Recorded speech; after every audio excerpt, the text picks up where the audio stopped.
Marbella cuenta con una costa de 27 kilómetros de longitud, un litoral el cual se sabe fue refugio y fondeo desde tiempos de los romanos.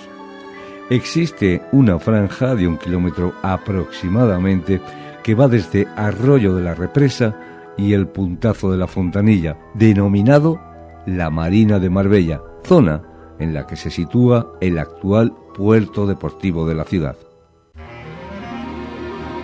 Y no es casualidad su ubicación.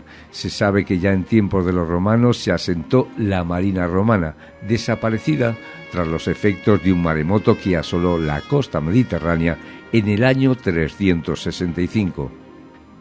De siempre nuestra costa fue considerada muy segura y era habitual el fondeo de embarcaciones extranjeras que venían en busca de higos, pasas y vino.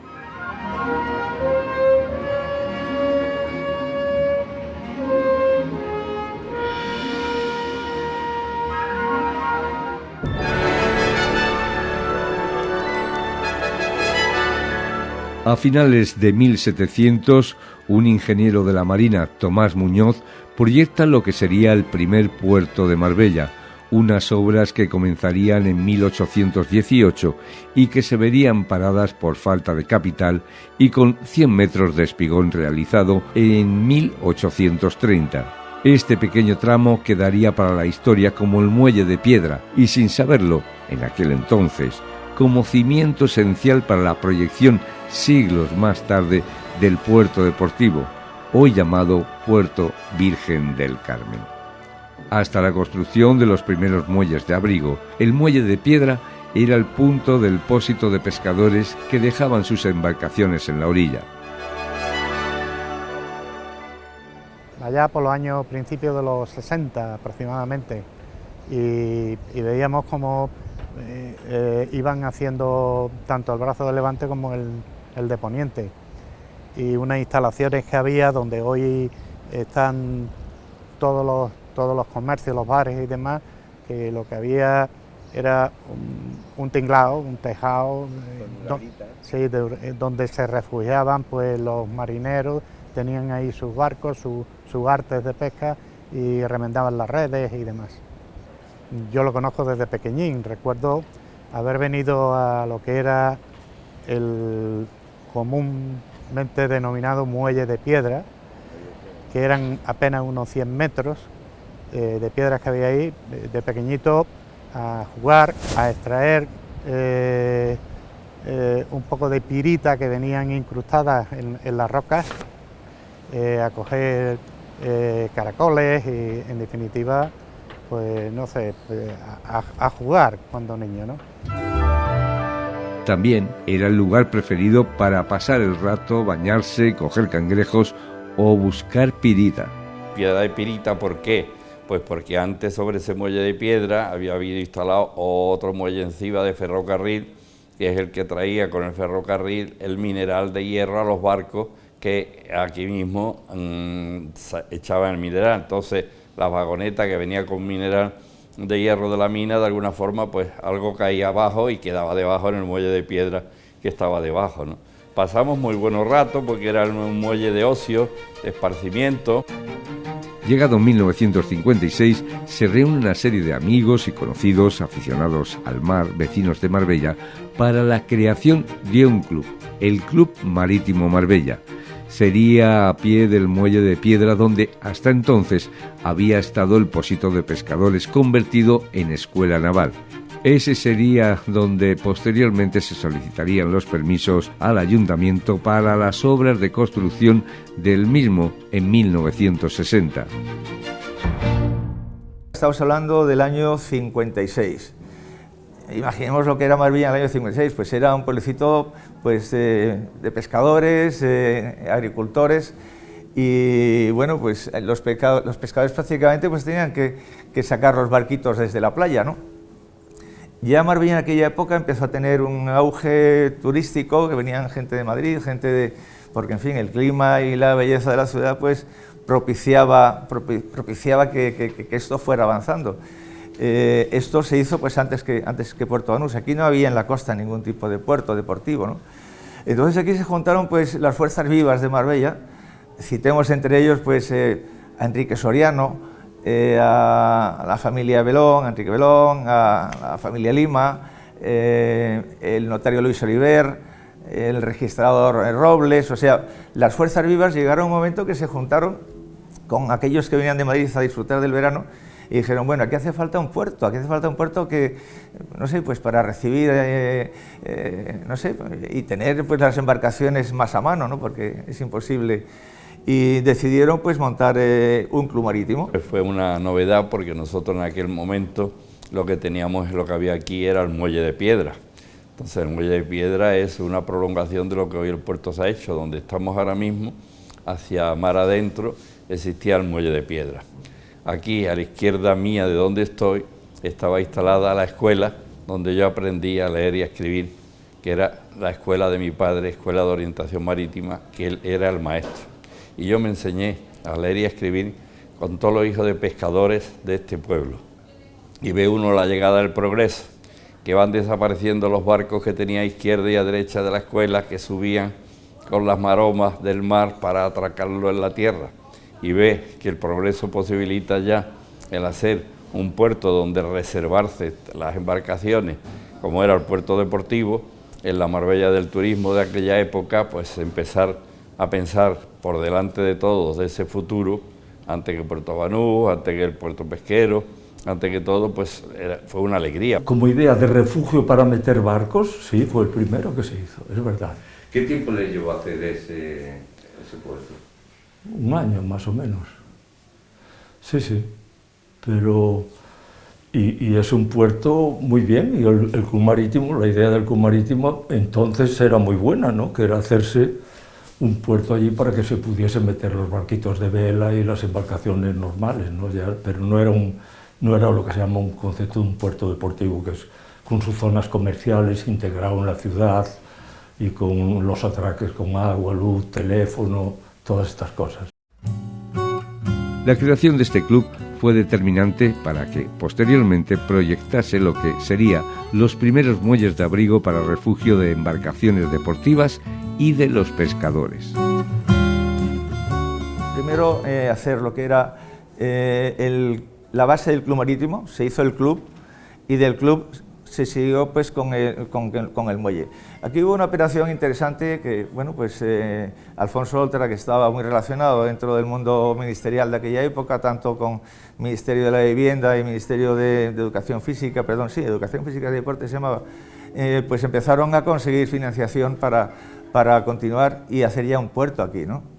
Y de hecho, pues aprovechando el muelle de piedra que había y con un proyecto, creo que de Fraga, de Afraga, ¿no? Ya pues hicieron una L que era el muelle que va hacia el sur y luego hacia el levante. Y de esa forma ya pues aquí había un puerto de abrigo.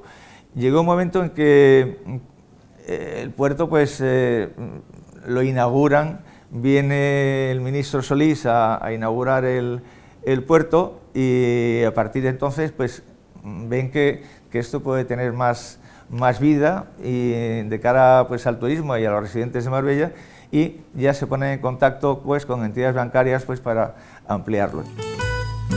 La apertura del club y las obras del muelle de abrigo fue un acontecimiento en la ciudad con la presencia, entre otros, de José Solís Ruiz, miembro del Cuerpo Jurídico Militar durante el régimen franquista y que llegó a ser gobernador civil de varias provincias, así como personalidades relevantes de la ciudad. Son determinantes los muelles de abrigo para embarcaciones recreativas y deportivas, así como para los propios pescadores. En principio, no había trajes. Los barcos estaban amarrados en diferentes piedras fondeadas llamadas muertos, y hasta los que se llegaba mediante una embarcación que te acercaba hasta ellas. Los atraques estaban dentro del puerto, en un muerto, o sea, en un bloque de hormigón, con una cadena, una cuerda y una boya, y cuando llegábamos amarrábamos a la cornamuza y había una embarcación que llevaba y extraía. Efectivamente, había 4 marineros, 3, 4 o 5, no lo recuerdo bien, que en un barquillo a remos venían a por nosotros para llevarnos a tierra firme, digamos, ¿no? Así se mantuvo durante años y en él llegó a fondear una embarcación que hacía viajes hasta Tánger, un hidrofoil para transporte marítimo. Haciendo la ruta Tánger-Algeciras. Era un barco italiano que cuando cogía cierta velocidad, te llevaba patines, se levantaba, pero no era capaz de cruzar el estrecho, porque en el estrecho se forman muchísimas corrientes y bastantes temporales. Entonces ese barco no valía para eso. Entonces yo creo que lo vendieron y se lo trajeron a Marbella. Y hacía Marbella-Tánger. El capitán se llamaba Alberto Amsellem. Y vamos, yo tuve muchísima amistad con él, ¿no? Tenía un local aquí en el puerto, ya la empresa vendió el barco, se quitó, pero estuvo bastantes años trabajando ese barco, haciendo esa ruta. Pero ¿y esa ruta por qué terminó? Pues yo creo que no era negocio, ¿no? No era negocio, era un barco donde cabrían como mucho 40 personas y aparte, como te he dicho antes, el barco no era un barco muy navegable para cuando se entrase un levantero como tenemos hoy. Esos serían los comienzos del puerto deportivo. Se mantuvo así hasta 1976, año en el que el ingeniero de Caminos y Puertos, Alberto Díaz Fraga, es contratado para la ampliación del puerto, creación de pantalanes de atraque y lo que hoy figura como zona comercial. En el año 76 ya autorizaron al Club Marítimo de Marbella a transferir esa autorización a una sociedad que se llamaba Sport Club S.A., que era del Banco Rural Mediterráneo, ahora es el Banco de Bilbao. Y esta fue la que realmente realizó ya el proyecto que vemos ahora y financió las obras, y es el que realmente a mí me encargó el proyecto y me lo pagó y es con el que trabajé siempre. Se llevaría a cabo en 1980.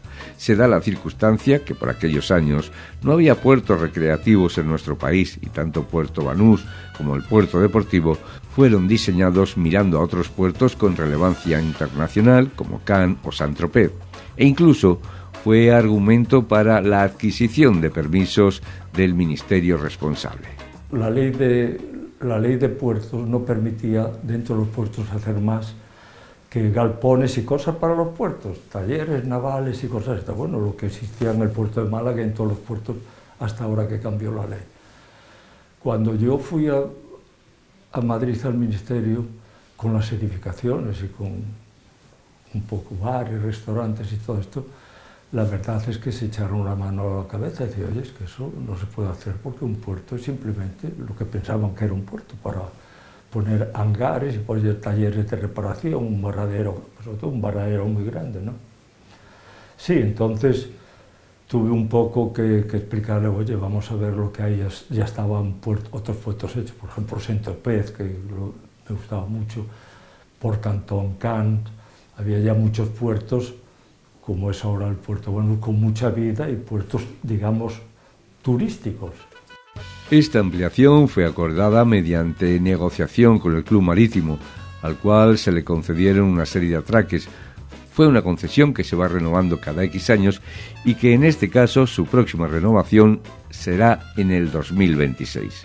Un 33% es a fondo perdido, pero llega un momento en que ya eran muy pocos socios, había pocos recursos y tienen que acudir para rematar el puerto pues a la empresa privada.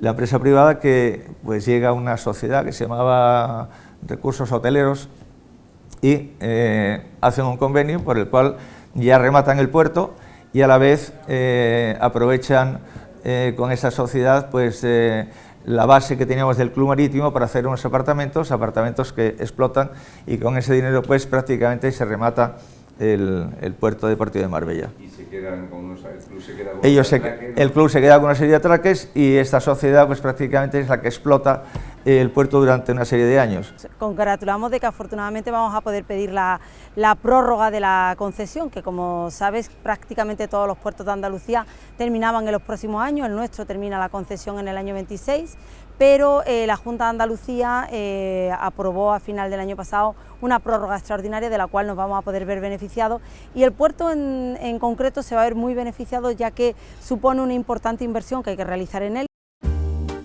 Antes de esa obra se realizaría la del Paseo Marítimo de la ciudad, una construcción fundamental para la ciudad y vital para el Club Marítimo y Puerto Deportivo.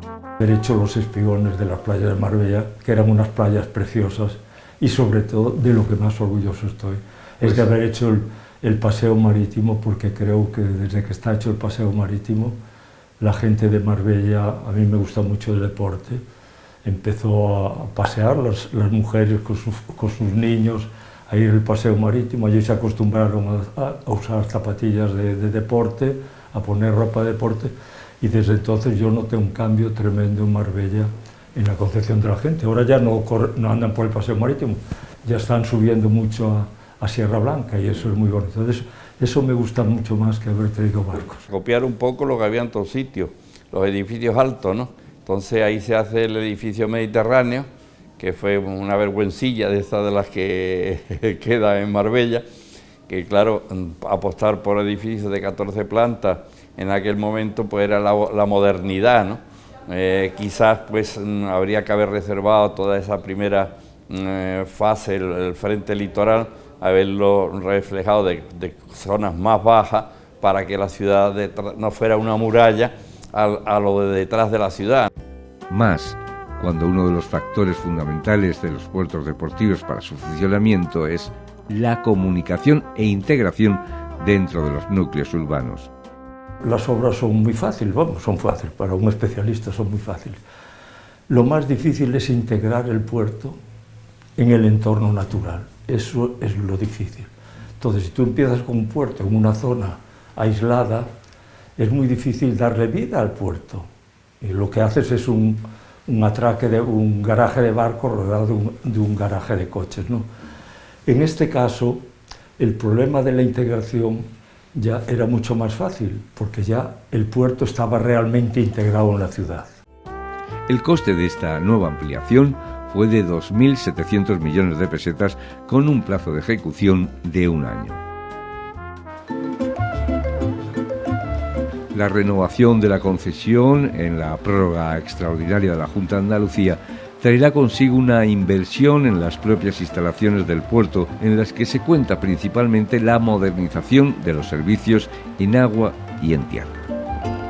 Esa potenciación, sobre todo en modernizar a nivel de la balsa de agua, modernizar todo lo que son los amarres y los atraques, con digitalización del servicio, y los locales pues igual, todas las zonas comunes, darle un toque de modernización, algo más moderno que lo que actualmente tenemos en las zonas comunes de los locales comerciales.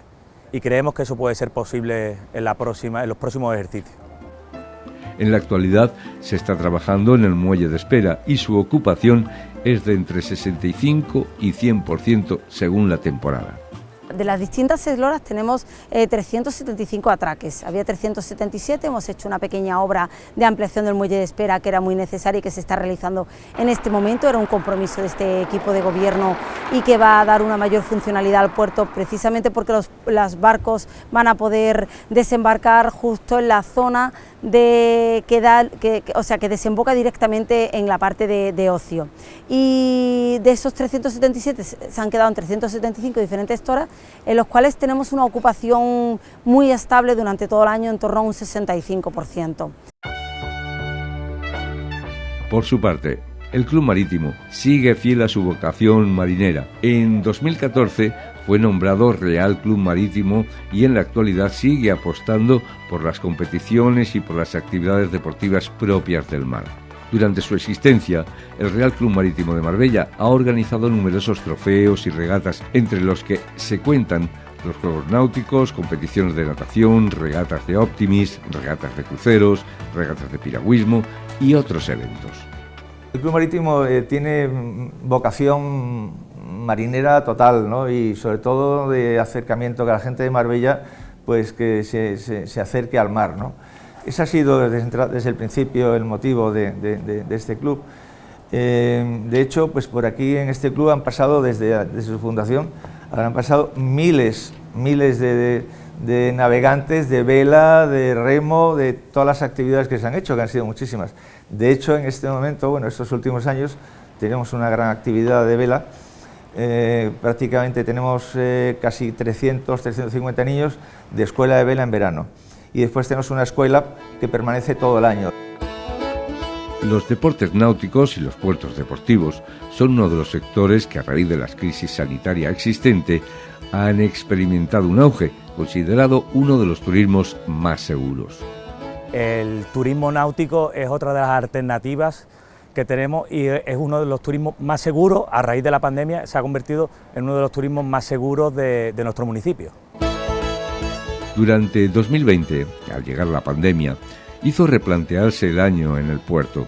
Llegaba la primavera y vieron como la solicitud de fondeos dentro del puerto se vieron importantemente aumentadas con respecto a otros años, mayoritariamente por visitantes españoles con sus propias embarcaciones. A raíz de la pandemia, el confinamiento en marzo, bueno, pues teníamos ya la temporada con la antelación de la estimación de lo que iba a ser la temporada 2020, de lo que iba a ser la temporada 2020, se nos vino abajo por completo la temporada, entonces tuvimos que reestructurar una temporada con pandemia, algo que veíamos que iba a ser bastante complicado. Y bueno, a raíz de la primavera, del comienzo de la primavera, finalizó el confinamiento domiciliario que teníamos en mayo, pues tuvimos la verdad que un gran aluvión de reservas de turismo predominantemente nacional, de familias que han estado visitando nuestra ciudad a través de sus embarcaciones.